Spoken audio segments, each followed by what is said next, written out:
Hey there, welcome to the Greater You on this winter solstice. Wanted to chat with you guys today about some metaphors and significance, and then some tips for mental health around this time of year. I'm kind of geared up to head out and do a road cycling ride. It's unusually warm where I live, and so we're going to be doing some road cycling rather than going out on the snow bike. So I've been thinking about the winter solstice. This is a significant day. We're kind of at that balance point with the Earth's travel on its tilted axis around the sun.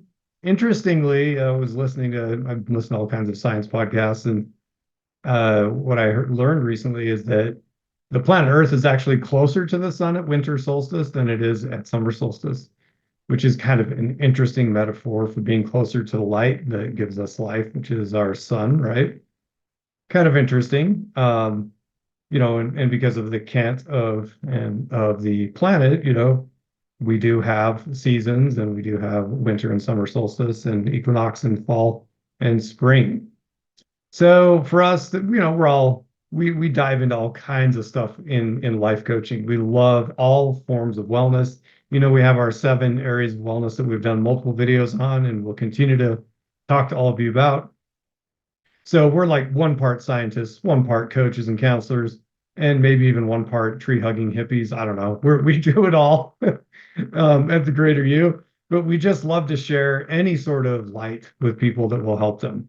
So 3 concepts to think about with this winter solstice that can be kind of significant. Let's start with the mental one actually first, just right out of the starting gate. If you don't want to really talk about the spiritual or mindfulness stuff, then you can end this video after we talk about the mental health thing. There's a great tip and trick for helping with SAD, seasonal affective disorder. I've experienced it. Many people experience it in the Northern Hemisphere. Remember that, about 90% of the world's population lives in the Northern Hemisphere just because of how the land masses and civilizations have played out on this planet. There's more land in the Northern Hemisphere, and people have just tended to live up there over the many eons.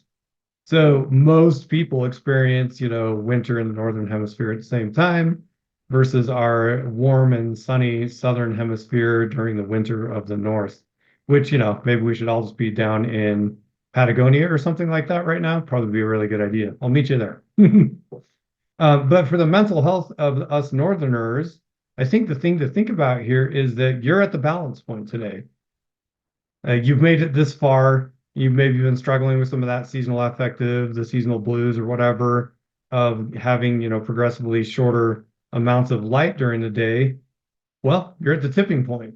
From this point forward, heading forward into the end of December and all the way through to June, you're going to get more and more light by minutes each day. And that is a wonderful thing to think about. It can help free your mind from that feeling of impending doom of the darker time of year.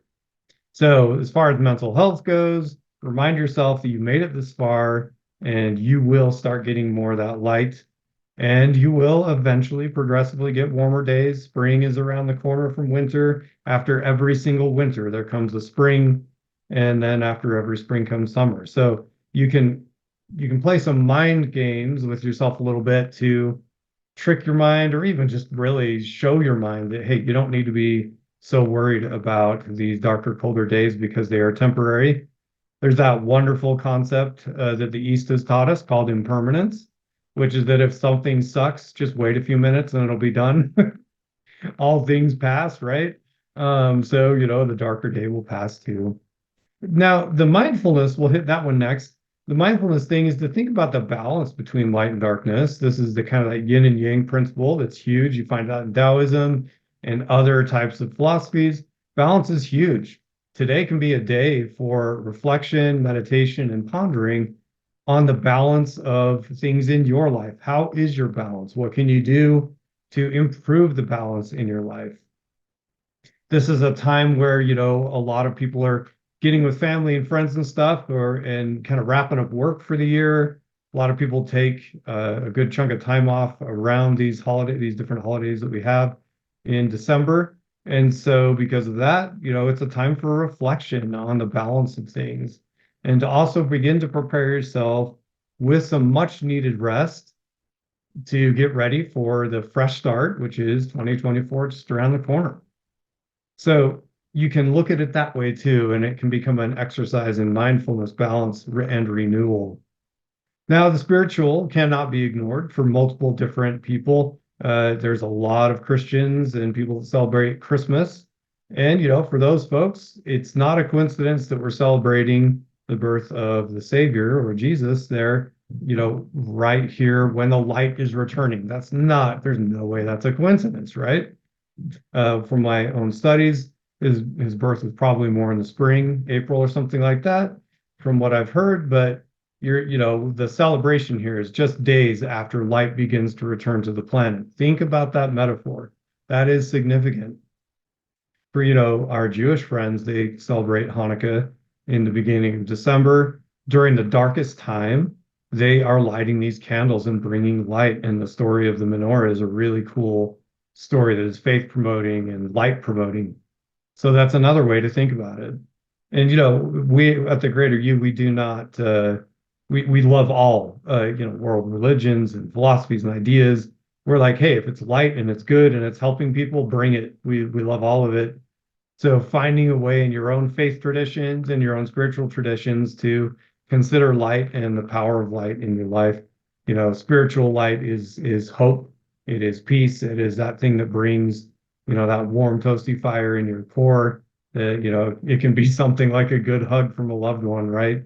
Or a peaceful moment on top of a mountain covered with snow, which I find that myself too. And seeing the light reflecting off the peaks of the mountains. It's a beautiful experience that can be very spiritually renewing. So give it some thought. There's at least 3 things there to be thinking about, how your mental health can be improved upon with winter solstice going forward. And then the mindfulness aspect of balance and meditation and reflection on the lessons learned in 2023. Always count your gains, folks. Remember the great Dan Sullivan with Gap in the Gain? I keep talking about him because I read that book recently, but the guy knows what he's talking about. Count your gains. What successes did you have in 2023? Focus on those. Yes, you had difficulties. So did I. There's challenges that are going to come with every single year. You're never going to have a calendar year that is without challenge. That's part of the design of life is, through challenge, we become stronger, we become polished, we become refined as we make it through the opposition of life. So count your gains and count your wins as you move into 2024. So those are some thoughts on winter solstice. It's a cool time of year. It's very interesting. Yeah, literally cool. It's cooler in the northern hemisphere, although we're having a warm winter here where I live. I'm sure that'll change in 10 minutes because of the impermanence of everything, right? It'll probably be freezing tomorrow, and that's totally fine. So I hope you guys have a wonderful holiday season. We will do some videos through the end of the year and some posting, but it's probably going to be less until, January 2nd when we ramp up the motors of the Greater You again. So thank you so much for joining us for 2023. And like this video if you liked it, subscribe to our channel. We're just getting started, people. We have so much information to share that is helpful that will bring light into your life. So take care. Thank you so much for your time, and we will talk to you soon. Bye-bye.